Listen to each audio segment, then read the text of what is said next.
Monday that the president would, I had been told all weekend, that the president would be making up his mind, making his decision sometime on Monday. And I had been sitting in my office from 8 o'clock that morning, waiting for a phone call. The phone calls I got instead were from my family, telling me or asking me what was happening. And I was getting the calls almost hourly. And every hour I would say, I don't know. 2 o'clock was arriving, and my family had been told that they would have to start moving to the airport shortly, and so they were more and more anxious about whether they should be going to the airport or not. And my response was, I don't know. What I was told was that the president had gotten distracted with some important other business that was going on at the time, and that he would call me at about 8 o'clock, but that I should go home and pack to come to Washington, and that they would prefer that I didn't take a plane. So I rushed out of my office, home, put a suitcase on top of my bed, and with my assistant, Teresa, who had come home with me, we started packing a suitcase. And I called a friend to ask him to drive me to Washington. And he came, or was on his way, and at 8:10, I received the call on my cell phone. The White House operator tells you that the president is on the line. And you were somewhere on the road at this point? No, I was still at home. Still at home, still packing. I actually stood by my balcony doors, and I had my cell phone in my right hand, and I had my left hand over my chest, trying to calm my beating heart, literally. And the president got on the phone and said to me, Judge, I would like to announce you as my selection to be the next Associate Justice of the United States Supreme Court. And I said to him, I caught my breath and started to cry and said, thank you, Mr. President. That was what the moment was like. I mean, so first of all, like, point for masculine sensory, just, she really keeps reminding me of Sully Sullenberger, just the way he would take you through everything, you know, just, then we were driving the plane, and then the water started approaching the windshield. Like, she's very much like, this is actually what happened, and remembering specific times, 8 p.m., you know, approaching 2 p.m. Point for sensory. I mean, this is just an oh my god amount of sensory over intuition. This is what actually happened. But that part at the end there, what is that? I caught my breath and I started to cry, and it's not weird. That's not like something to be embarrassed about.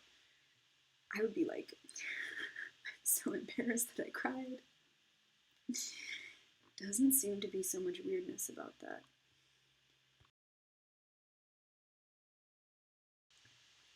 Just, she won't play. She won't, like, push the ball back. He keeps wanting to play with her, and she just won't.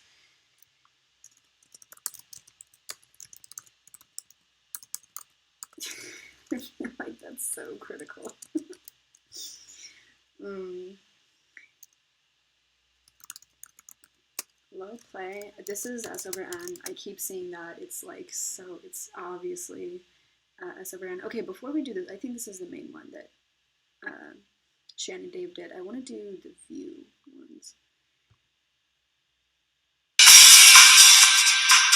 This book is written by Justice Sonia Sotomayor, who overcame struggles with diabetes, an alcoholic father, and an emotionally remote mother to become the first Hispanic to sit on the United States Supreme Court. It is all in a very candid new memoir called My Beloved World. Well, we've had the President and First Lady on The View before, but this is the first time we have had a Supreme Court Justice. Please welcome Supreme Court Justice Sonia Sotomayor.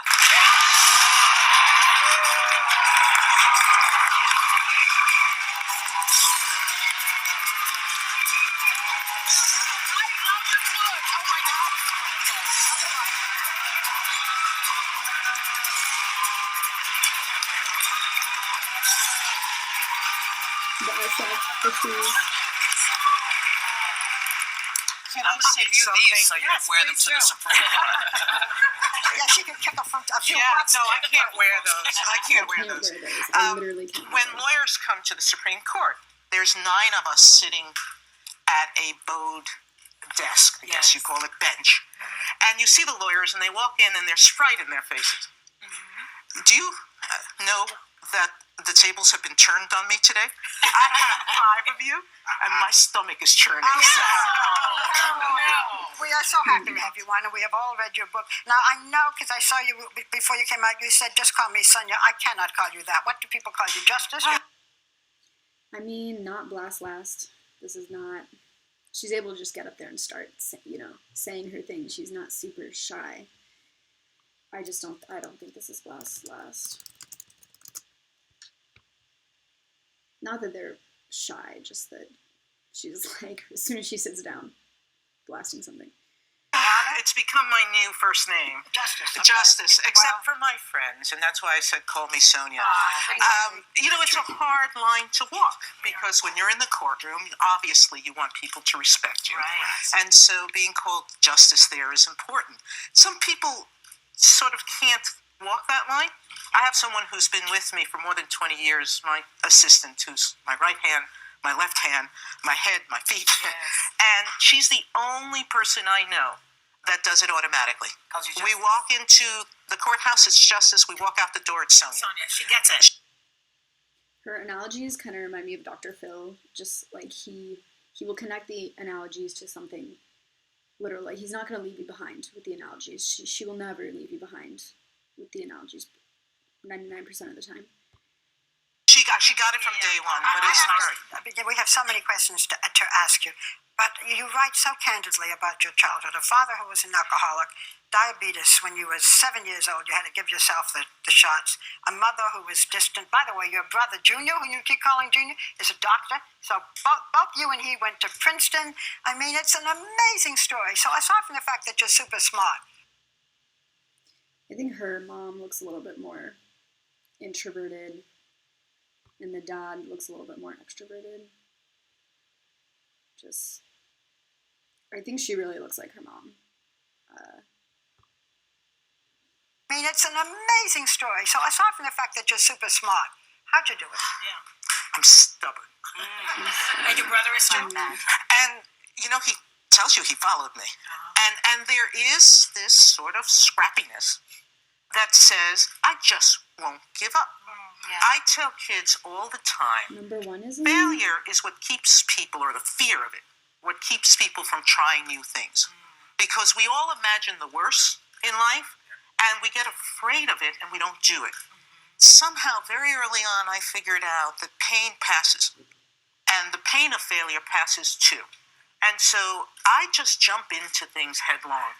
And it feels like growth mindset. You read in the book, I put my head in a pail to listen to what the sound of my voice was like in the pail. I was curious, okay? I jumped in. I couldn't get the pail off, and they had to call a fireman. But the point is that it's stubbornness. But you also say that you suffer from fear and trembling whenever you're in a new environment. So tell us how you overcome that then. Well, just like I did right now. Yeah. First, by admitting it. A lot of times you feel things and you just don't want to accept it. You put on this bravado of, I'm not afraid. I'm the first person that will tell you, I'm scared out of my wits. So then how do you get past it? Sometimes you feel things and you don't want to accept it. You feel things and you don't want to accept it. Is that a point for T over F? I keep wanting to go ST with her just because of the judge thing. Like, can you get any more ST in a profession than being a judge or somewhere in the legal profession? Like, what things literally are, and then the logic of them. So the literal and the logic just feels so ST. You acknowledged it, then how do you get past it And and I do it? just keep going. So you just do it. I just do it. When you get cases, are you scared? Did you have to make a decision, or is that easy? It wasn't quite as bad when I was on the lower courts. But the Supreme Court is something different. The cases are really big, and the consequences hurt somebody. Right. Yeah. Meaning, doesn't matter whether you think the way we decided a case is right or wrong. If you stop a moment and realize that if you think that we were right, that there's a whole group of people on the other side who lost, Right. who think we were wrong. Group of people.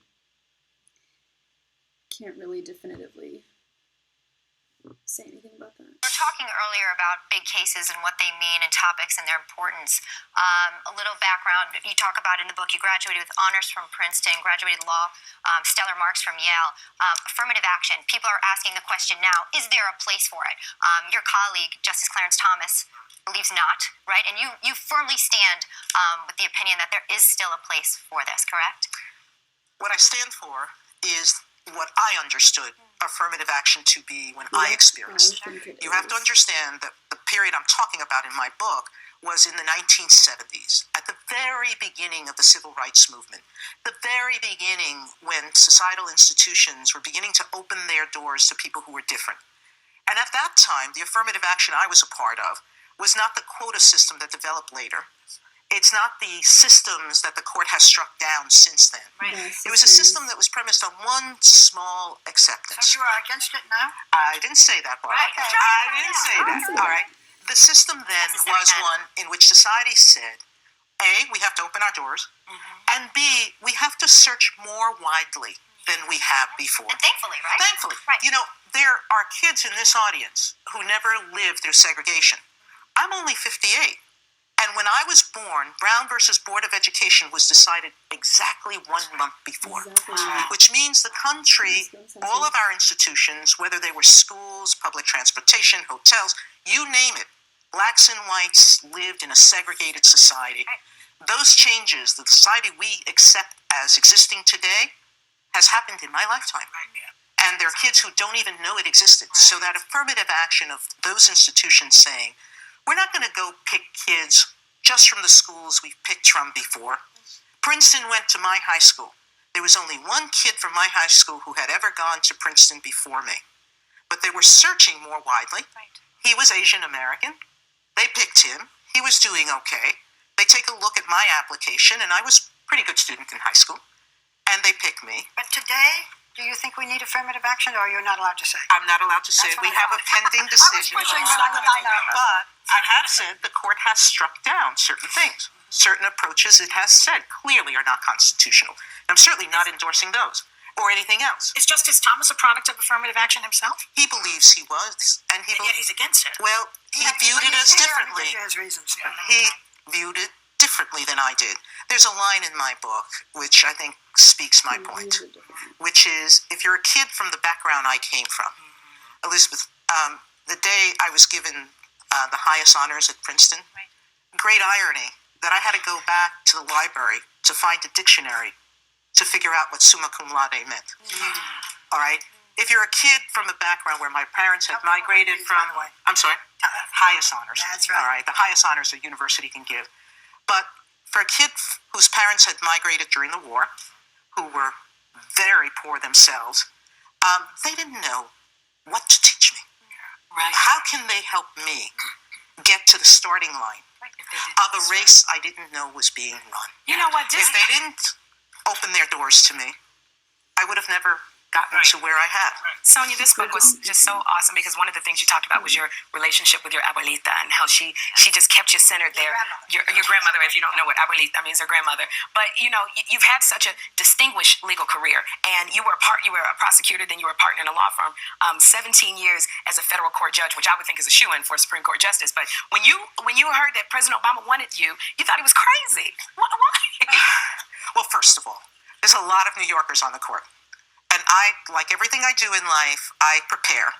And when people were talking about me as a potential nominee, took out a yellow piece of paper and did a pro and con. Why would he pick me? Why wouldn't he pick me? And the con list was very long. I think for me, this point for OI, just like she wants to be prepared.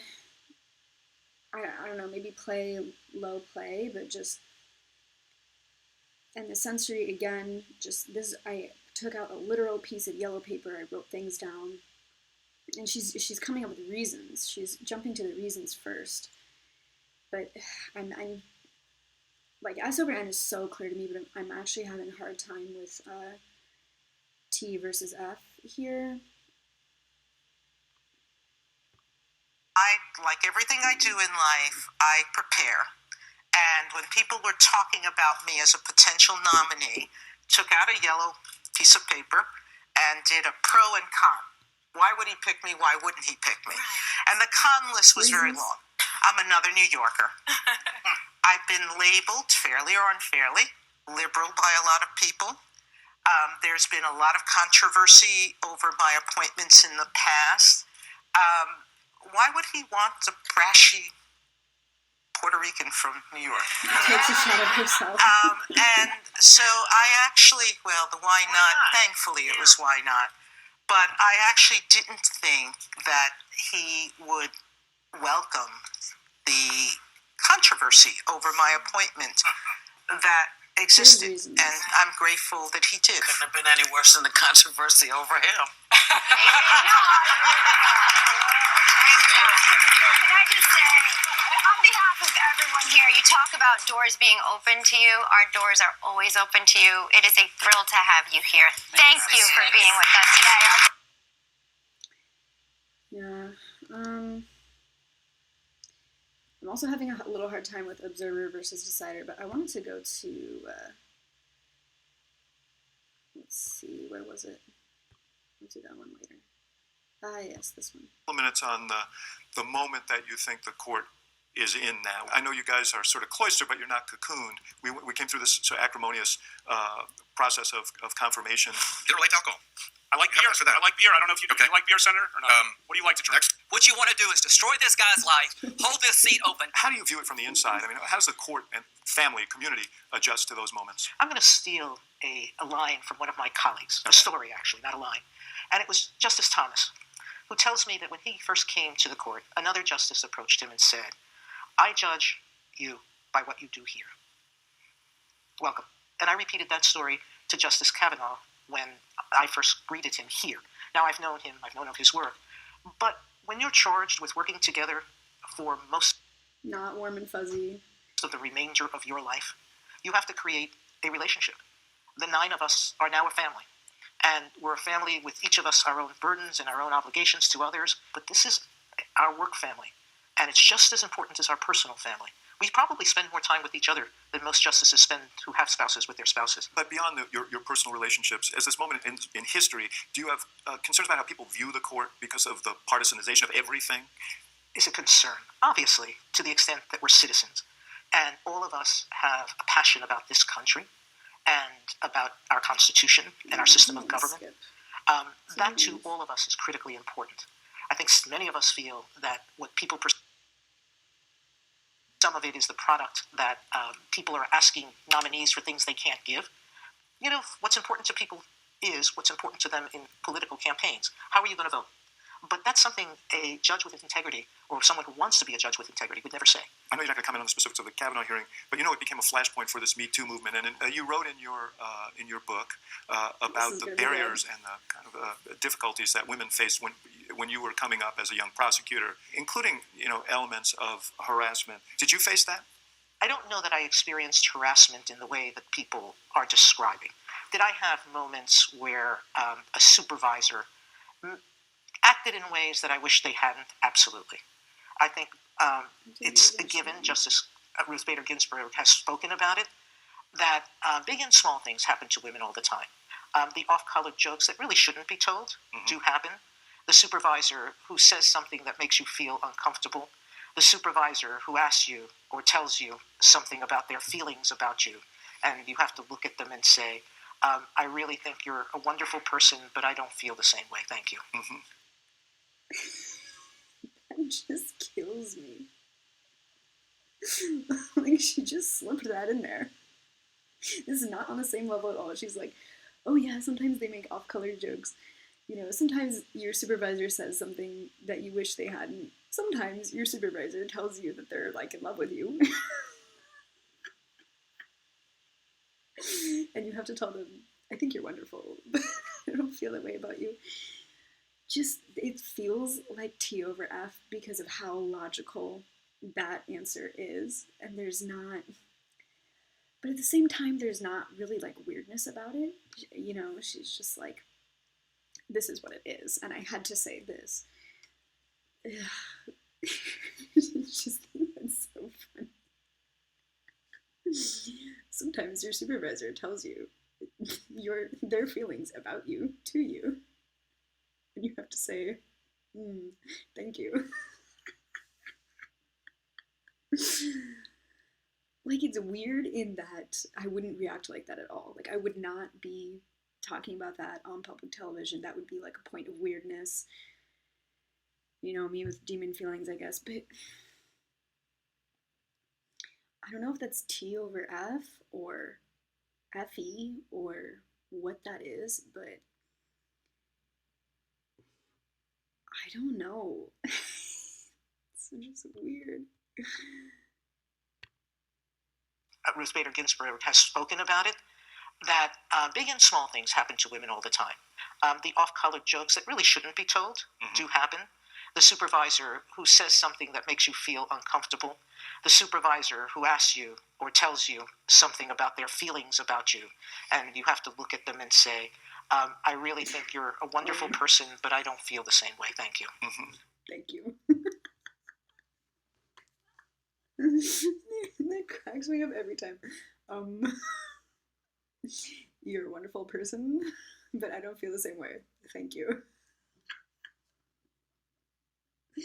That has to be T over F. In that case, in that situation, I don't know. Because she knows how she feels about it, but this is not a warm and fuzzy conversation.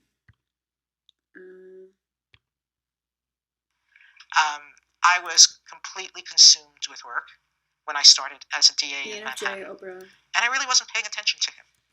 I take full responsibility for that part of the end. But he also, as he explained to me at one time, at the end of our marriage, actually after, that he began to fear not being as successful as I. Wow. And he's a very generous man, and he said it to me in a very kind and loving way. But he said, when we were in high school and you were doing so well, I just kept thinking, it's because she works at it.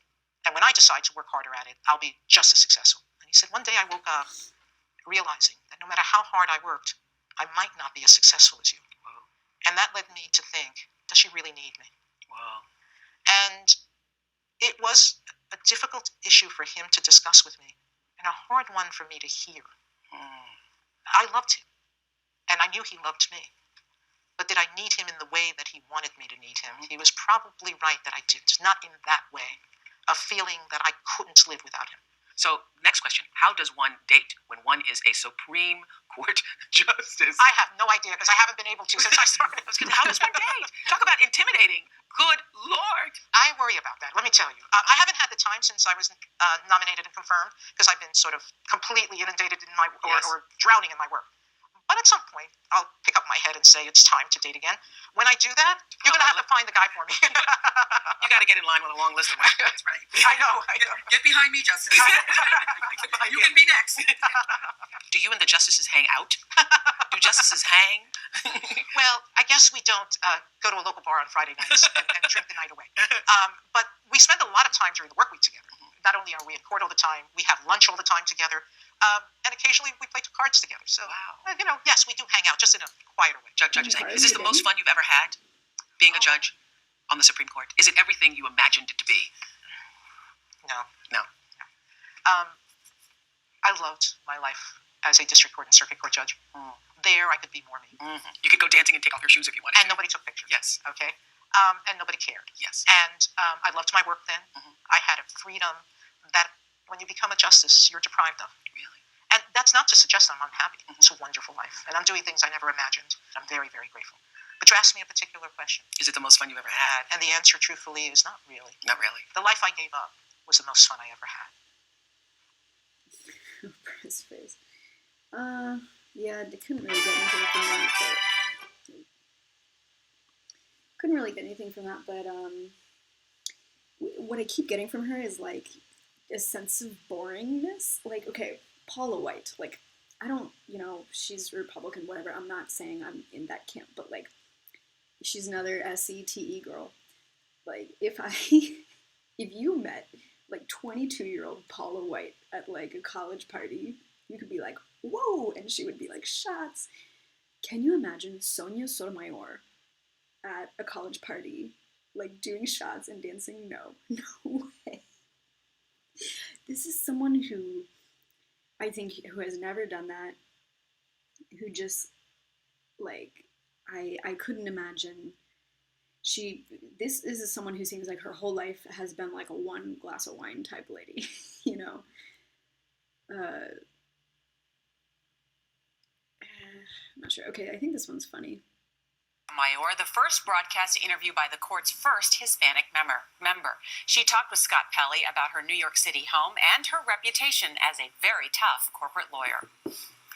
You write in your book that one day one of the associates, one of your colleagues, was on the telephone. This is good. And he described you, your words, not mine, as His words. As one tough bitch. Yeah. And when you heard that, you thought what? What in the world is wrong with me? I was a pretty tough negotiator and hard to push around. And I don't think they were used to my kind of toughness then. Is his description in any way unfair? Probably not. She's been called a lot of things, but she told us, more than Madam Justice. Wait. Hold on. Someone called you a bitch? And you're like, yeah, that's fair. A point for observer, I guess. Even though I keep seeing her say things like, my mom is so wonderful, the most wonderful person in the world. I keep seeing that she can take shots at herself. She's like, yeah, I'm tough. Yeah, I'm a bitch. So what? That's very interesting. I think I would be like, I'd be like crying. I wouldn't tell that story to anybody. I'd be like, her first thought was not, oh, that guy called me XYZ. Her first thought is, what's wrong with me? Point for observer. She prefers another title. It's Sonia from the Bronx. What does it mean to be Sonia from the Bronx? Hi. It means to be a part of this particular community. How are you? A vibrant, loving, giving community. And it's something very special. And Justice Sotomayor's new memoir, My Beloved World, goes on sale tomorrow. It will be published in English and in Spanish and Interesting. Let's go to... Actually, couldn't get much from that one. About my family, my parents, and my upbringing. Did you think long and hard about whether to do that? Yeah, long time. With a lot of fears. As my preface explains in the book, I made myself very vulnerable to everybody because I knew I'd be judged by the stories I told, about the experiences I've had. And it would help some people, and I thought, I would be judged about the experiences. It doesn't really seem like a personal thing. But I want to come back to this later. Real quick, she's, okay, so she looks to me kind of like an INFP. I don't know why, but she kind of reminds me of like Jenna Ortega or like Aubrey Plaza, like the dark hair, dark eyes, and then like the sleepy eyes. I don't know what that is. I mean, yeah, this really just sleepy eyes. Again, like this is not someone you'd find at a party, just like living it up. Like she said herself, you know, she would do, 15-hour work days in, college in her young career life. I mean, really just amazing person with an amazing story. But just her mannerisms, her, I guess looks like game. This is not the most extroverted person in the world. Introverted side, sleepy eyes. Really sleepy eyes. Oh yeah, this is the guy she was married to. She never got remarried. She was married to him for 6 years. She looks a little bit more on the introverted side, and then he looks a little bit more like extroverted goofball.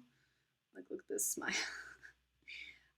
Real quick, I want to do, actually this one is a little long, but an honor to have you here on the show. And just so we're on the same page ahead of time, there are certain rules when speaking to a Supreme Court justice, especially on TV. And a few of those are, I know that you cannot speak about any cases or any of your colleagues or anything that could negatively impact the institution that is the Supreme Court. That is correct. That is correct. So I just have a few.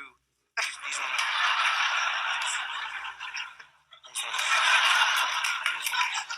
These ones. Okay. No, these ones are. All right. No, welcome to the show. Let's begin with the book. I haven't left you with much, right? No, you have. Because I want to talk about the book, and then, after the break, it would be great to get into the court and everything you've experienced while serving on it. A children's book, yes, is not exactly where you would expect a Supreme Court justice to be. You'd expect it to be a book about law or a book, about what's happening in the country or life and legalese. But a children's book is what you wrote. Just ask. Be different. Be brave. Be you. Why? I write law every single day, and most of it is going to go down in the history books. And after much time passes, some people may read one or two of those decisions. But if I can affect the lives of children, if I can inspire them to be bigger, better, braver than they believe they can be, then I've left a real legacy in my judgment.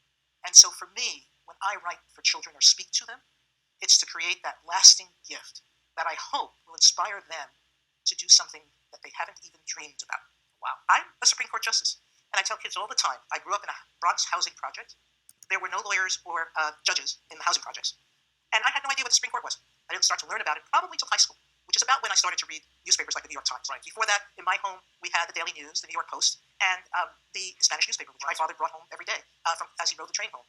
But for me, that's what I want kids to do, to want to be more than they can imagine. Who inspired you to be more than you can imagine? Because here you are in a position, high schools in the land, inspiring the youth, but someone had to inspire you. My mother. Born in greater poverty than I've ever existed for me and my brother. In a situation in which her mother died when she was 9 and her father abandoned her, and being raised by her older brother and older sister. It was a tough, tough life that she had. And she did what millions of other young Americans have done. She joined the Army. Wow. During World War II, and she came over to the States, and she ultimately met my father, and my brother and I followed. But my mom, in her 40s, went to college, and got her registered nursing. That is amazing. That is amazing. Wow. So, it's really hard with a mother like that not to think education is valuable. I can only imagine. And in the book, it really speaks to it because you are talking to kids from a very personal place. The book is called Just Ask. And what I really love about I was doing a little bit like thinking Decider a little bit at first, just because the way she's, putting her mom on a pedestal, like, done nothing wrong. But, like, Anne Hathaway would also do the, like, oh, she's so amazing. And then it ended up being an ITE, so I think observers can still be like, oh, this person is so amazing, with no faults. They can still do that type of thing. But, yeah, just, oh, she's so amazing. It was kind of picking up little deciderisms, but can't prove anything. The book is you have these stories of a group of kids who go into a garden, and really it's a tale about children who may be facing difficulties in their lives. You have a little child who has ADHD, you have another child who has Tourette's, you have Sonia who has diabetes. I wonder where that came from. And it's a story about the kids having whatever they have to deal with, but the one obstacle you don't want them to face is people judging them because of what they have to deal with. Judging them because of their difference. Right. How did people judge you because of your differences? Like, was there something that happened to you where with diabetes, it seems like everyone just accepts that. No, but they don't. And the Just Ask title was born over 30 years ago. When I was 7 and a half, I was diagnosed with diabetes, and I started to give myself injections of insulin every day. And as was common back then, gratefully less common today, I was embarrassed by my condition. Right. I thought it showed weakness. I thought my friends would make fun of it. And so I hid it. And as I grew older, and I took multiple shots a day, because I was embarrassed, and I thought it would show weakness. It was only one, and I did that at home. Over time, it grew to 2 shots, and still at home, morning and afternoon. But as I grew older, multiple shots a day were more common, and more frequently before I ate anything. I was in a restaurant in New York in my early 30s, and I would order my meal, and then go to the bathroom to give myself my shot. This day, I didn't go into the stall. I stayed in the public areas because it was a 2-stall bathroom, and there was no one there. As I was finishing, a woman walked in. She saw me doing what I was doing and finishing up, putting my injection away, and I walked out. I ate dinner, finished, walked by the woman, and I overheard her say to her companion, "She's a drug addict." And I stopped. And the first emotion I felt was shame. I was mortified. And then thought about it for a second, and I turned around and marched back to the woman and said, "Not a drug addict. I'm a diabetic. And that shot you saw me take is the medicine that saves my life every day, instantly." And if you don't understand when someone's doing something different than you expect, just ask. Don't presume the worst in people. And I walked away.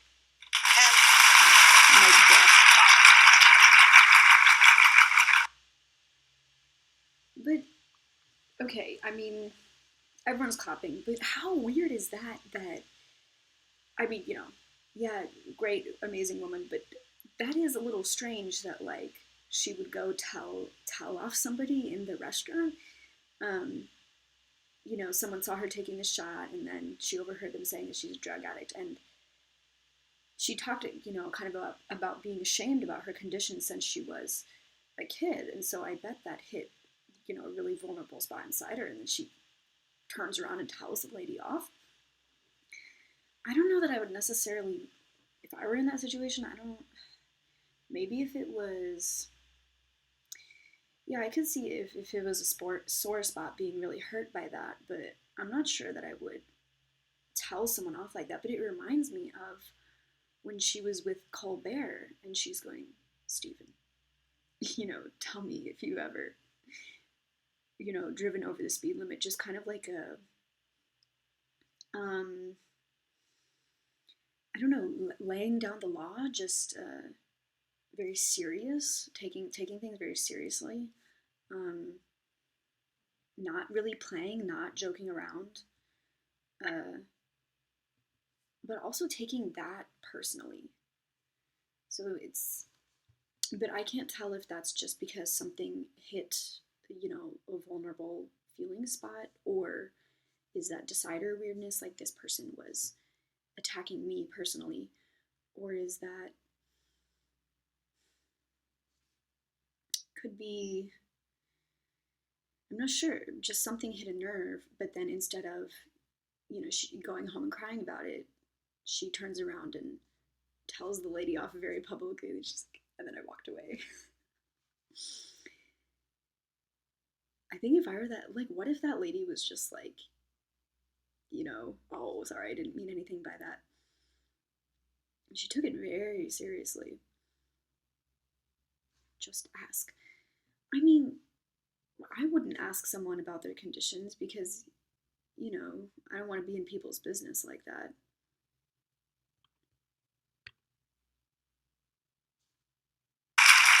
But that didn't make me decide to disclose my diabetes to others. Not yet. What happened a few years later is I was at a party that I threw at my home with some of my best friends that I have in the whole world. People who I know adore and love me, and who take care of me in every situation. And all of a sudden, I fell asleep on my bed. And they thought I was asleep. I was really in a sugar low. Right. I was semi-unconscious. Thankfully, someone had to shake me to ask me for the telephone for a cab to go home. This is before Uber, ladies and gentlemen. And Lyft and all those other things. At any rate, I struggled with trying to remember the number, and I couldn't. Wow. But I then just sat on a stair I had my backyard, had a set of small steps, and I sat down there. Couldn't go much further, because that's what sugar lows do to you. And one of my friends walked over with a piece of cake, and I grabbed it with my hand and stuffed my face with it, which was an unconscious reaction that I needed the sugar. Because you knew you needed the sugar. Right. Well, my friends didn't know what was happening, because I had never told them. And so I almost died in a room full of people who loved me. And I thought about it and had a conversation with many of them afterwards about what happened, why. And I realized that I should not hide my condition. Not only because it was dangerous for me, but because if something had happened to me and my friends were there, they would never be able to forgive themselves. Because they wouldn't have known something about you that could have saved your life. Exactly. And I think it was a kindness to me and one to my friends where I then chose to become open about my condition. And just ask. So she's saying she had an incident, she threw a party and then she basically passed out because of her sugar being low. And her realization was, I need to open up about this to the people in my life. And that was really hard for her to do.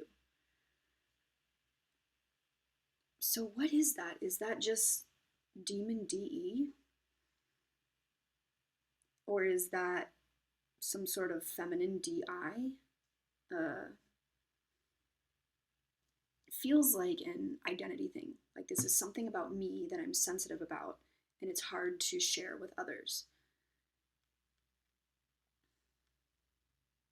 But she feels masculine sensory, but is this double masculine? Would this be feminine DI, masculine DE? Like she has this feminine DI. She does not feel double masculine to me. But the discovery, the realization was the other people and the sharing and being open about that, because her big problem, the gap that she was leaving in her life at that time, was not opening up to the people. So it's interesting. And can I just say again, like, oh my God, the sensory. Like, she needed to explain about how she was sitting on the steps, going into, like, explaining all about the backyard. Like, that's ST reporting. Or S reporting. Yeah, this one is hard for me to... It feels like it should be obvious and I'm just missing something that I'll probably find out soon, but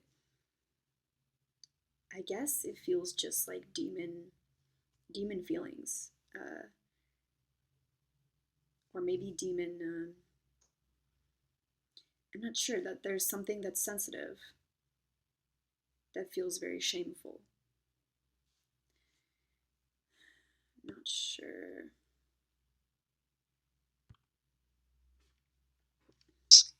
Is encouraging friends to look at the people in your life who do things differently or are differently able. Right. And talk to them about it. Figure out and find out how it affects them and how you can help and when. Because I don't need help all the time, but I do sometimes. And people should know that. And you should know that about the people you love and care about. And so, for me, the just ask is encouraging, not just the children like me who are differently abled, to speak about their conditions, to be brave about them, in the way they are every day. Right. Think about how hard it is for a dyslexic child to read. Now, they can do it, and they do it every day that they're in school, but it's a challenge for them, right? And it's important to understand that challenge. Or Julia, who bears the name of a special little girl in my life, who has Tourette's syndrome. And it's actually one of my favorite scenes is that when, if you look in the book, you'll see one of the symptoms of Tourette's is uncontrolled body movement. Right. Blinking is one of them, but so are unexpected motions, sometimes sounds. And Julia's blinking, and the owl blinks back at her.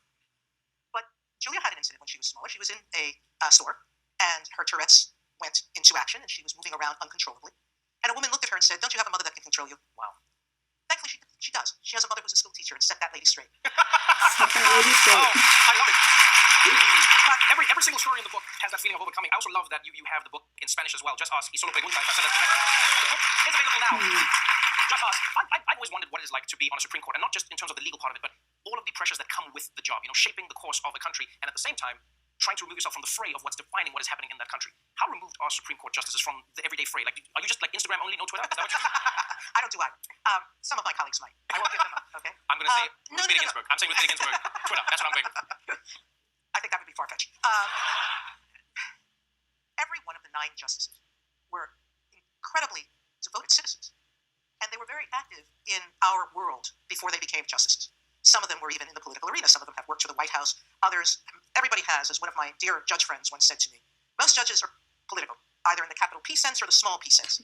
And the capital P is those who have worked in politics. The small p are people like me who were involved in nonprofit organization and other government organizations. So everyone is an involved person. And I dare say that she keeps feeling like SI, because just the, capital P political, small p political, like the words and the way she's kind of stacking experiences. Like there was another interview where she talked about like being in college, and then her professor like having she was like, "Oh, I was so bad at writing," and then she gave an example. I was like, "What were you so bad at?" And she was like, "I said like the capital of democracy," and then my professor corrected it like capitalistic democracy, and she was very embarrassed by that. And I was like, this is so the SI words like matter so much in this case to her. Again, like Silly Sillenberger, like I chose my words very carefully. I told the passengers to brace for impact, and just choosing these words very carefully. Big P political, small p political. I just keep seeing masculine SI stuff. Could be off on that, but if this is masculine SI, the feminine NE is going to be harder to see. Every one of us is a little bit above the fray because we can't comment about the fray, but we certainly read about what's happening in the world, and we stay tuned to the news. I'm not going to say which channels. But He watches the Daily Show. That's what. But no.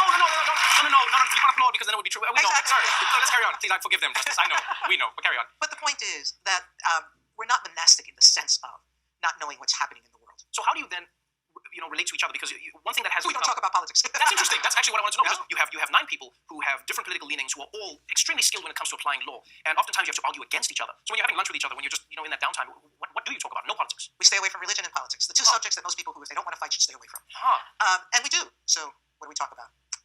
What bad movie did we see yesterday? Sometimes what good movie. Okay. What books we're reading. And most of my colleagues, myself included, love history books. And so all of us are generally reading something that we find fun and will recommend to the others. Interesting. We talk about kids, lots of talk about grandchildren, sometimes about food.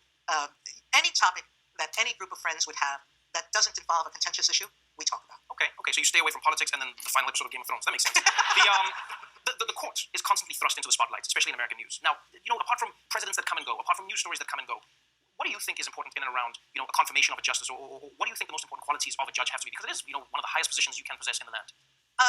I'm going to answer that differently. I'm going to answer a question you haven't asked, but I think is much more important. What should you possess as a citizen? And She won't play. He asked her, this is so weird to me, he asked her a question, what qualities do you think a judge should have? She goes, I'm not going to answer your question. She's not pushing the ball, passing the ball back and forth. Like, that's what I'm seeing. She's like, screw your question. I have my own thing I want to say. I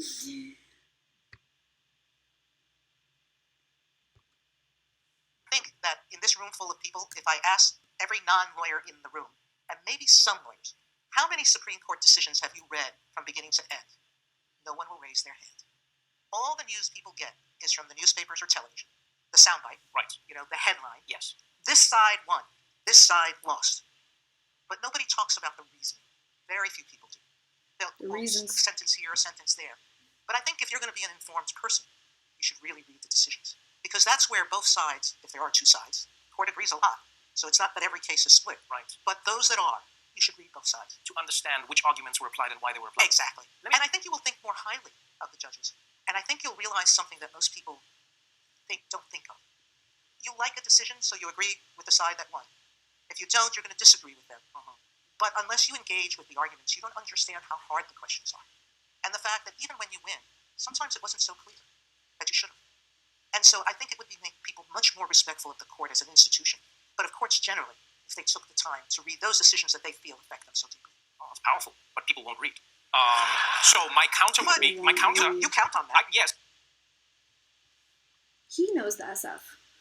He goes, no, people don't value that in the real world. People won't read. She's like, you got to know the reasons. We listed them out for you. We wrote them with our SI words. And he's like, yeah, but the SF. People won't do that. No, everyone would like the idea of everyone reading, but my counter would be what you just said. You said people get their news from the TV and the headlines and the sound bites. The Supreme Court is still only in written and audio form. And I'm saying, I could produce, a courtroom show where, you guys are on camera. Because I'm sure some people don't even recognize you in the street and you affect the country. You could be signing autographs. I'm not saying I could make you famous. I'm just saying, I'm saying we could, do you think maybe the court should jump into the era of, TV and broadcast what you're doing? No. No. You walk into our courtrooms, and we're not made for TV. The lawyers have presented us with briefs. Friends of the court call me guy a lot more briefs. The courts below have made a decision. We start questioning lawyers. Most of the time, the audience doesn't understand what we're talking about because we're asking from knowledge. We're asking from the place where we have a question after everybody's finished explaining everything to us. And so what we say can sometimes just be challenging for the sake of eliciting a response. Sometimes it can be genuine doubt about what the position of a person might be. Sometimes we're talking to each other and we're raising points through the questions that we want our colleagues to consider with us because we're thinking about it and we know we're going to bring it up at conference among ourselves. So it's nice to get it out so that we can have some time to think on it. So there's lots of reasons for what we're doing, but none of them are ever perfectly understood, often not, among the people who are listening. And I think if our arguments were televised, it might change the dynamic. You're going to get some people who will ask less questions. We've already had one person who's made that choice. Right. If you want more, I think it could happen. You would have more studied questions rather than those questions which are less studied and more inquisitive and that we do ask and seek answers to. And we're human beings. And the drawer to play to TV affects every human being. And so I think you would change our institution so dramatically that it would be for its worse, not for the country's better. Every decision we make is written, fully explained, fully defended, fully laid out. But you can't. He's wanting to play and make a joke. Oh, you should televise, your Supreme Court stuff. And she's not playing. She's explaining exactly why that would be a bad idea and exactly what they do in their ST report. She's saying, no, the SF would mess everything up because we're human too. Another point for observer. And we would play to the cameras. We would play to the SF. Keep your SF out of here.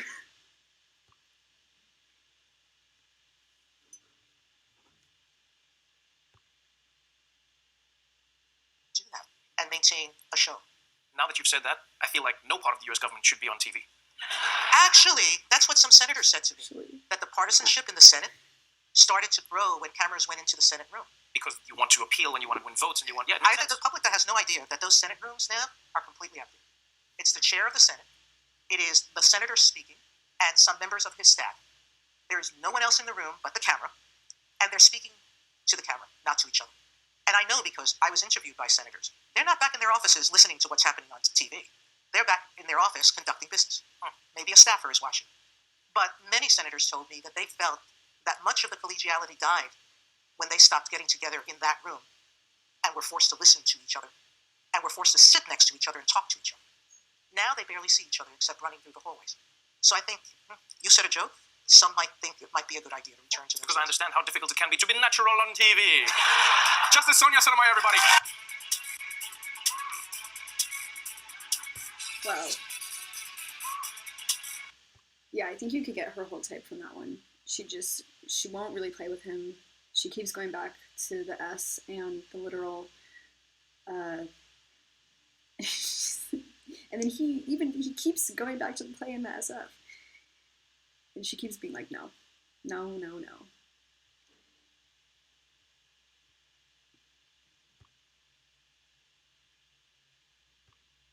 The quotes in the book jumped out at me. Your 8th grade yearbook, one of the sisters here wrote, "This girl's ambitions, odd as they may seem, are to become an attorney and someday marry. Hopefully, she wishes to be successful." She said she knew she wanted to be a lawyer when she was 10. Number one-ism. In both fields. Well, I was successful in becoming a lawyer. I wasn't quite successful in my marriage. I married my high school sweetheart. We were together for more than 10 years, close to 12. Not married for only 5 to 6 of them, and the prior amount, our courtship through college. And we had a wonderful friendship, but we grew apart. And so, yes, I was successful at one, but not at both. You have not had children. I have not. And I wonder if you regret not having children of your own. Not most of the time. I think there is an assumption that all women must have children or must want them. There are women like me who love children, but don't have a biological drive to have them themselves. My career was very important to me, and I understood that having a child forces you to make choices if you're a woman. You can have successful careers, but it's a constant challenge to balance your personal life and your work life if you're a working mom. Well, what do you make of the having it all debate and whether that's possible or whether it's desirable? You can't have it all at every minute. If you assume that at every choice and juncture in your life there will be some compromise, some days you're going to be at work and you're going to work 14, 16 hours that day, and half of your mind will be thinking about what is my child doing. The day that you're with your child on the soccer field, you're going to be thinking about the work that's on your desk remaining undone. If women believe that there's some magic pill that comes to them that makes them superwomen, I think they're going to end up being disappointed in life. But you can find balance. So long as you accept that it is a constant tension, a constant challenge, it can be done and successfully done, but not with complete happiness at every moment. Reasons talk, I think. C over F. This one, was there anything good in here? She kind of talked about losing faith in people, but it wasn't really a personal thing.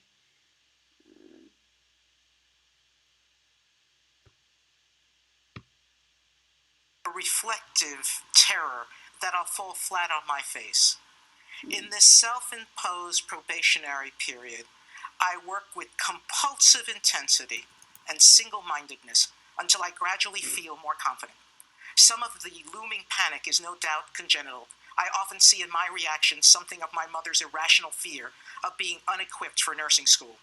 I have gone through the same kind of transition since becoming a judge, first on the federal district court, then on the appeals court, and finally on the Supreme Court. Okay, you don't look like a person prone to reflexive terror, but tell me about that. But I am, Gwen. It's just what the book describes, which is, in every new experience, I'm anticipating the worst. The way she said that, it was like it was like a secret. A little bit weird. Let me watch that again. Person prone to reflexive terror, but tell me about that. But I am, Gwen. I am. It's just what the book describes, which is, in every new experience, I'm anticipating. But I am. Because, okay, I've been thinking about, like, where is she leaving a void in her life, right? Obviously, wonderful woman, but what I keep seeing where she's leaving a void, it's the, when she passed out at the party because her friends didn't know, and her friends didn't know what was going on with her, it's the, I am. Like, it feels like a DI demon. So then, would that be SITE? Because I kept wanting to make her double introverted jumper, but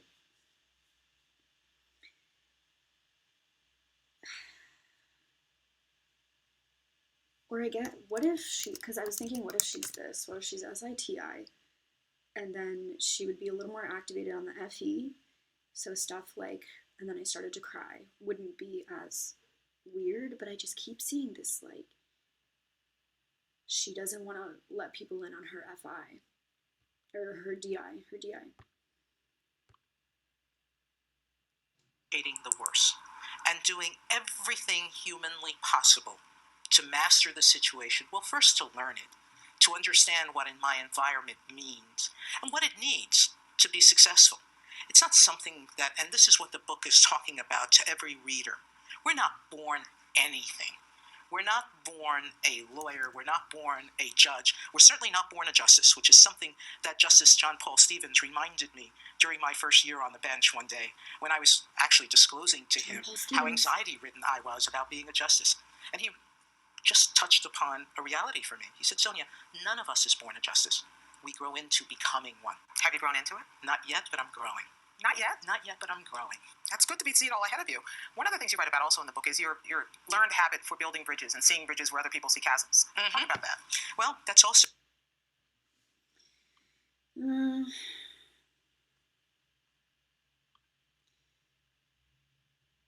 Yeah. So, I am so happy to be here. We're very happy to have you. We do not, you are the first Supreme Court Justice we've ever had on the show, so it's a big deal for us. Well, I hope not the last. I hope not the last, too. We've got 8 to go. I want to ask, having a Supreme Court Justice in a family, because obviously you have one, do people ever in your family ask you to rule on disagreements? Is that something that ever comes up? Yeah, they did once. They did once. How did they regret it in the end that they asked you to rule? I regret it. You regret it. Nobody listens to me. Yeah, and I would say in interfamily, if there was ever time to recuse yourself, it would be that would be the time. There are obviously a lot of questions I'd love to ask you about things going on in the Supreme Court, but you are not in a position to answer them, and I am too stupid and tricky in doing so. But you can tell us about your book, so tell us about the story and what brought you to write this one. Well, the story and the line, just ask, came from 2 separate inspirations. The writing of this kind of book happens because the daughter of a woman who worked with me has an unusual childhood condition. And on occasion, she would be sick and would miss school or activities she wanted to engage in. And once she was very sad about that, sad about what she was dealing with, sad about the things she would miss in life. And her mother, by happenstance, read her a children's book, not written by me, but about me. At the end of reading it, she looked at her mother and said, now mind you, for most 5-year-olds can't say my name, but her mom worked for me, so she could say my name. Justice Sotomayor, she could do it with diabetes. I can do it too. And I'm going to do exactly what she did. I'm going to study hard and not let this stop me. She's now 12. That's wonderful.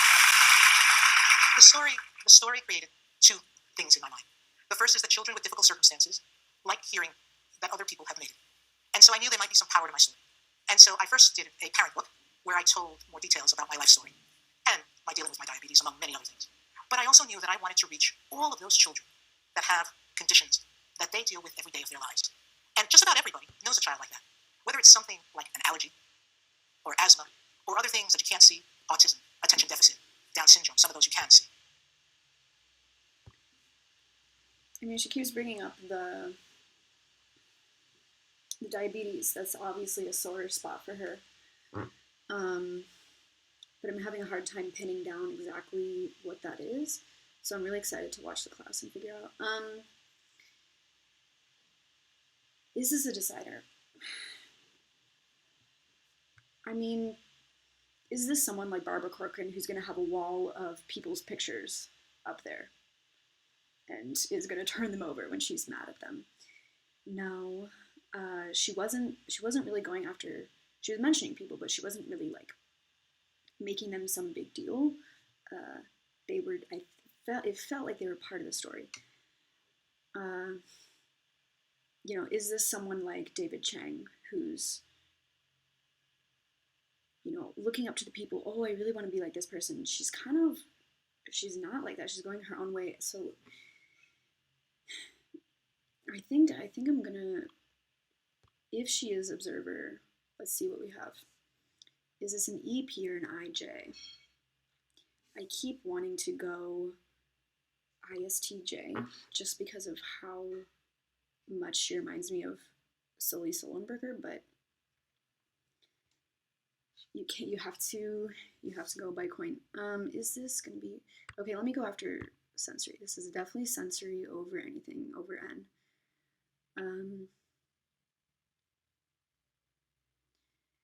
The T over F. Okay, well, I know this is sleep above play. She just won't play. Okay, wait, let me see what we got here. And this is consume over blast. I mean, I guess she could be consume last, but like, is this a Dave? Is this a Barbara Corcoran? Someone who's going to be more extroverted and then not getting things in the consume.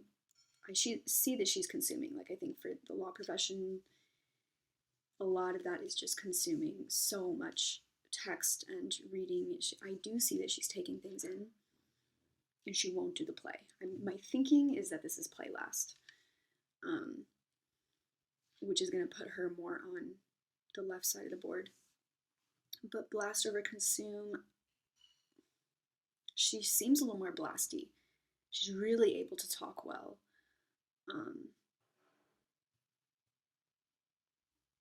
This also feels like OI, which would make the SI that I've been seeing. I don't know about info energy dominant. Haven't seen enough. See, the thing is, when you see her interviews, she feels so much more introverted. But when you look at her biography, it's like so much, and other people are like, she's working 15 hours a day. She did this and this and this and this. Like, her story feels like an extrovert, but when you actually go talk to her, she's very grounded, kind of, you know, quiet on the more introverted side. Is this an EJ?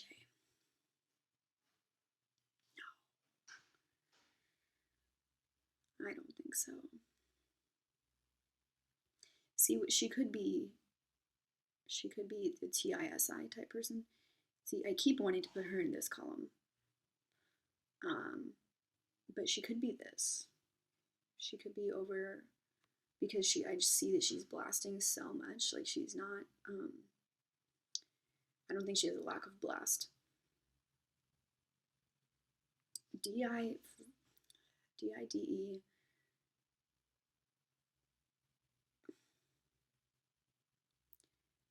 She feels so grounded, but then, see, like with the diabetes stuff, was that like problems with DE or was that problems with DI? I can't really, what I'm seeing for sure is sensory over intuition and sleep over play. Just won't play. That is what I'm seeing. Like, for sure. What if I go after,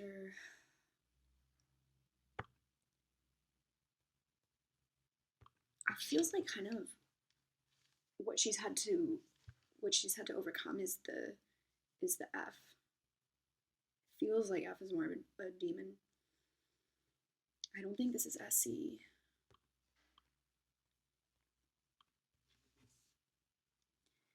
My money would be here. I don't think she's the most introverted person in the world. Here or here.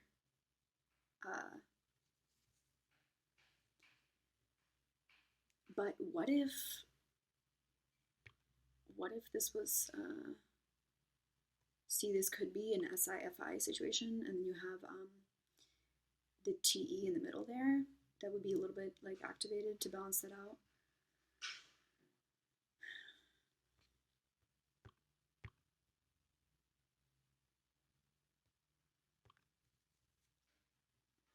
Okay, let's think about some of these. Consume over blast. She's hard to catch for observer versus decider. I'm gonna go observer. And then the DIDE.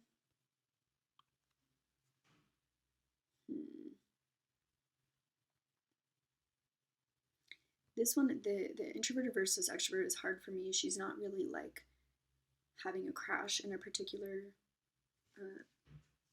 area, I think. What was really obvious to me is she won't play, and she's very sensory. But like, is this FE at the top? Is this FE at the top, like here? I don't know about that. What if I do this?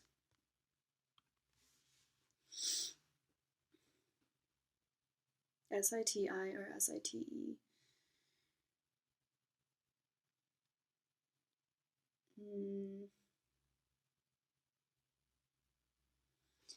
Random story about self.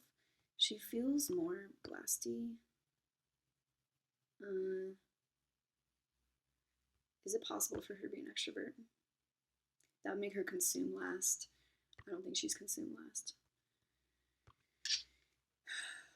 That could be super far off, but that's the closest that I'm gonna come, I think.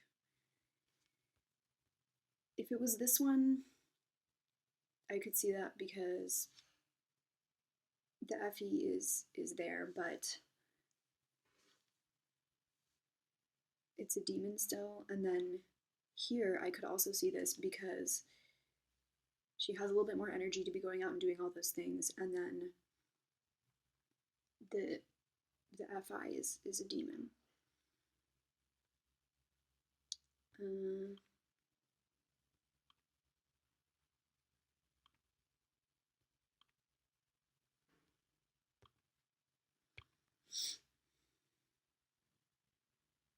Different backgrounds than the ones I'm accustomed to? Well, if you think that way, that I have to look more broadly, then you might have a more diverse population in your schools and in your workplaces. As you were writing this book, you were forced to kind of think about your personal beliefs and your personal upbringing and your personal grounding.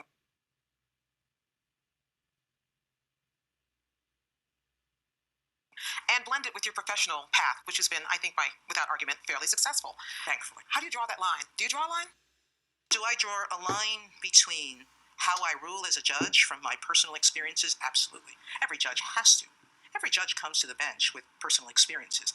If you assume that your personal experiences define the outcome, you're going to be a very poor judge. And because you're not going to convince anybody of your views. You have to be a judge that is able to step aside and determine when their personal bias is influencing the way they're thinking about a case. You're not a very good judge if you're incapable of that. And in fact, I have spoken previously about the fact that as judge, you have to have your reasons. You cannot let your feelings get in the way. Interesting.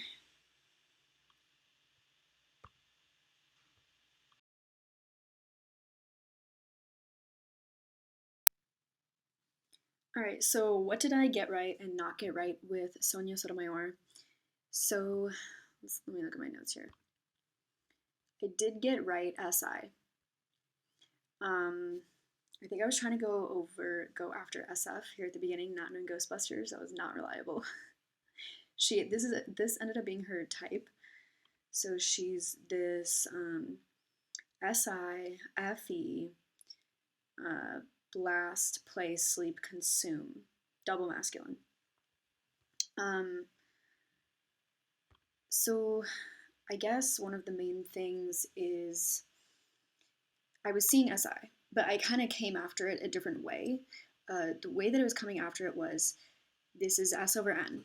That's what I was doing first. And then I was kind of relating it to, I guess, the way she was so measured. I didn't call it chapter talk. They ended up calling it chapter talk. So I think that's another data point that I can add and look for, is the chapter talking.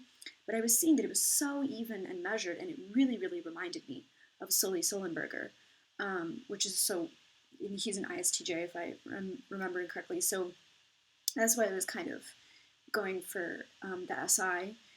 And then I was seeing that it was masculine. And they, in the class, they watched this video. That the president would, I had been told all weekend, call it on my cell phone. The White House operator tells you that the president is on the line. And you were somewhere on the road at this point? No, I was still at home. Still at home, still packing. She's telling you exactly what she's doing. I actually stood by my balcony doors. You stood here. And I had my cell phone in my right hand. And I had my left hand over my chest. Masculine sensory. Trying to calm my beating heart, literally. And the president got on the phone and said to me, Judge, I would like to announce you as my selection to be the next Associate Justice of the United States Supreme Court. And I said to him, I caught my breath and started to cry and said, thank you, Mr. President. So knowing what I know now, having seen the class and knowing her type in parts, I think I was, because initially when I watched that, I was like, what is this weirdness about these feelings that I don't have? Me being TE, and especially masculine TE, the feminine FI, the emotions are so, like, it would be either nothing or like breakdown, it feels like. So I was like, what is this weirdness that I wouldn't do personally? And I wasn't connecting fully. I was like, is that FE? But I wasn't willing to see. And I think that her being a justice was really biasing me, because I was like, oh, this is something that's ST. And I was kind of trying to go after that, but that was not right. So I really just need to look for, like, when someone tells you who they are, believe them. So she was showing me that, feelings are not weird. Feelings are not this weird thing, but I wasn't willing to believe, because I was like, but you're a justice. But that doesn't matter. So yeah, that was, I'm kind of looking at this clip in a new light, but what I did get right was that masculine sensory and masculine SI. That was at the top. So I'm feeling good that I got that. And then the other one, this story. And thought about it for a second. And I turned around and marched back to the woman and said, I'm not a drug addict. I'm a diabetic. And that shot you saw me take is the medicine that saves my life every day. And if you don't understand when someone is doing something different than you expect, just ask. Don't presume the worst in people. And I walked away.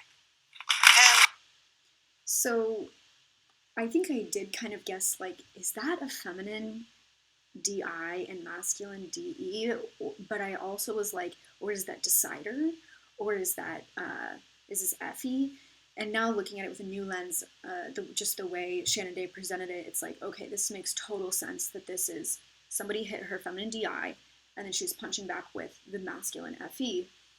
It was just, it's different because, yeah, I was saying, like, I don't think that I would do this, but it's because I have masculine TE. Like, the way I masculine, like, go after the tribe, I think is sometimes in a little bit more, like, doing ways rather than, like, feeling. So, because I was like, what is this shame thing that doesn't seem, it seems obvious for her that she has, like, this shame, and then it punches back, masculine with the tribe. She feels like she needs to do that. It feels like when I punch, it's a little bit more like,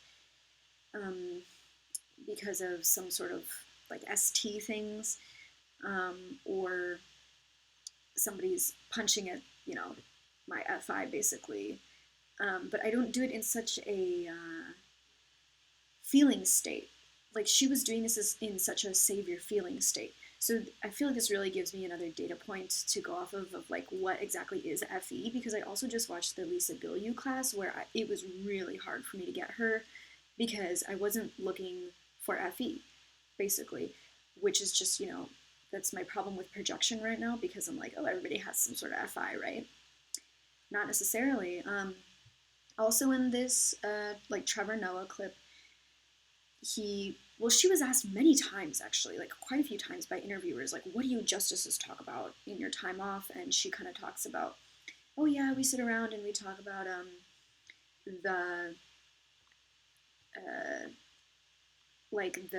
what movies we like and things that are, we stay away from politics and religion.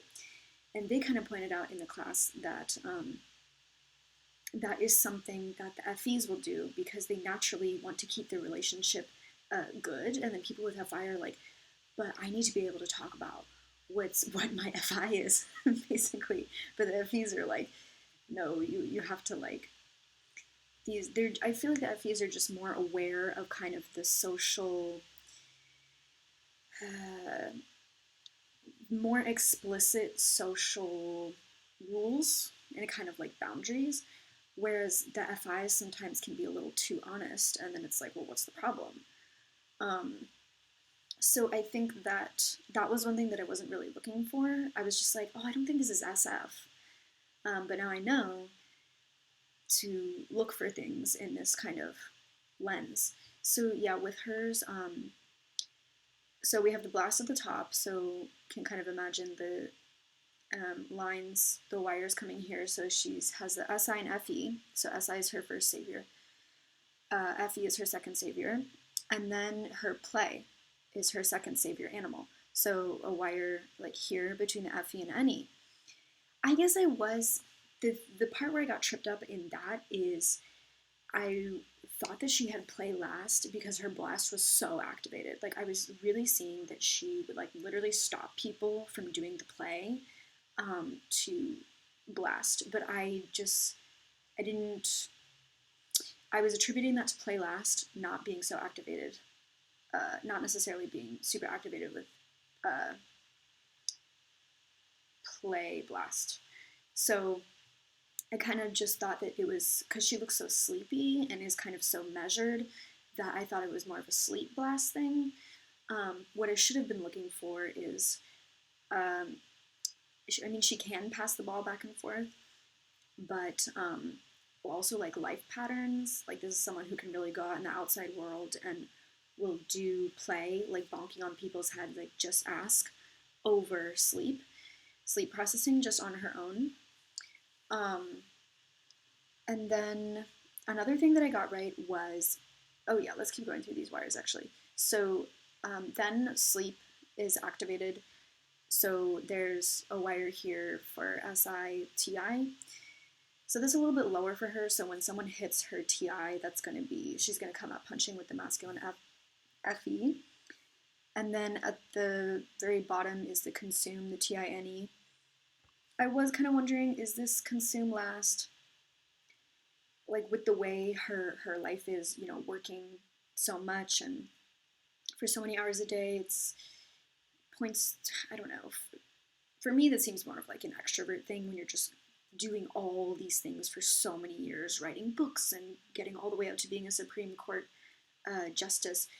So that makes sense that she would be sleep last or consume last. I guess the play last would just be way more introverted. Like you have someone like, who did I see recently? Malcolm Gladwell, who just like really just doesn't even want to interact with his assistants and he wants to just go home and not play, just wants to be by himself. She's not really doing that. So I guess that's another thing to watch out for. One thing I did get was that she's an observer, which I didn't really think I was going to get that one. Like I thought that maybe she would end up being a decider. But I was seeing that she was able to take a punch at herself and others, like in the interview where she was like, we're all divas. And the one with Oprah, I should have, because I have Oprah's type, ENFJ, and so I should have leveraged that a little bit more. Oprah was very interested in the relationships, and then she's kind of like, yeah, but she was able to see where she went wrong in her marriage. So I think that's another thing that I can look at going forward, is like in relationships, are you able to see what you did wrong? That would be a point for observer. So she was definitely able to do that. That is what I was seeing. Like she was able to take shots at herself, but also take shots at others. I just wasn't seeing observer freakouts. And I don't think it came up in the class either. Like there was no huge freak out. It makes sense though, because she's kind of balanced with her life, because she's made it this far. Like she had to have figured something out. So you could argue that. I just wasn't, the only thing I could see in that respect was her double deciding with herself and others. Not necessarily any freakouts in that. But yeah, I guess the closest that I ended up coming here, yeah, so my notes, look out for the chapter talking. As I was going through the class, I was like, oh shoot, I think this is SIFE. I did get to these two in the end, and this one is actually this ISFJ. That is her type. It's just she's not, no, I'm sorry. This one, this SITI, she's ISFJ, but she's not a jumper. So she's just a SIFE ISFJ. But pretty interesting, double masculines. Don't see that too often. I was seeing reasons talk, but yeah, so I guess another big thing is I was kind of going after the justice thing, and then also I was seeing that she wasn't too weird about the feelings, but I wasn't noticing how much she was value talking. I think that's something I really need to look for in the future. Like, is this person weird about values, or is it normal and obvious? And it doesn't necessarily have to point to FI, right? It can just point to FE. So I think that's also something to look out for, is the way that she was like, this matters to me, this is important to me. And then navigating the social situations and almost kind of like policing people's social interactions. But what I thought was interesting is I was, doing the Paula White shots test, would you be able to take shots with this person when they're in college, at a party? And I was like, no, why is that? It's because she's a boring IJ. Sorry, IJs. But like, sometimes I meet people and I'm just like, oh, you're kind of boring. So, great person and everything, but probably don't take them to a rager. So stupid. But like, yeah, so that's kind of the reflections that I have after that class. I'm pretty surprised that I was able to not blast last. I think that's really one that I'm going to process is the blasting.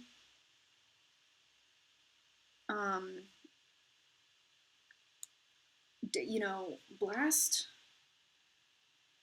Let me think about this a little bit. Why did I think that she was play last?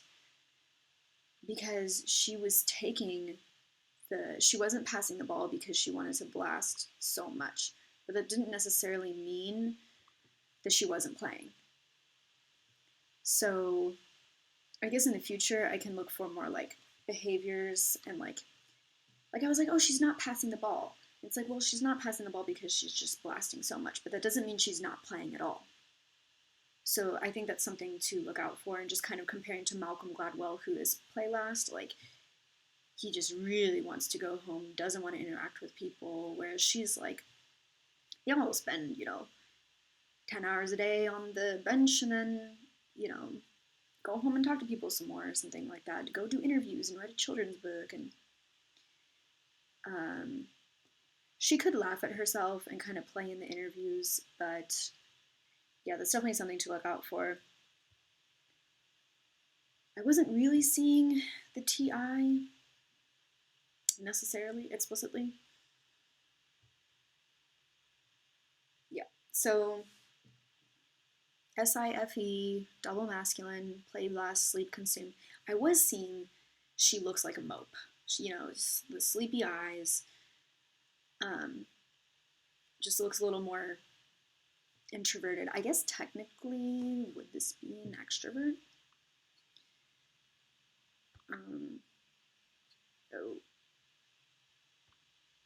I don't think I can show that. But yeah, so I think this was a good, I spent, you know, a lot of time on her compared to what I've been doing for people when I practice type. So this was good that I got lead SI. And going forward, I definitely want to study FE more. Like, what exactly is FE doing? What does that look like? What does that look like in a savior state? What does that look like in a demon state? And then I think that's going to help me a lot in typing going forward. But I feel good about this because I know her really well now. Like, I feel like I could predict what she's going to say and how she's going to say it, just the way she's so measured and even, and the way she just blasts and is aware of the emotional requirements, you know, that you need to have relationships with people. So yeah, I think this was good, and I'll see who's up next.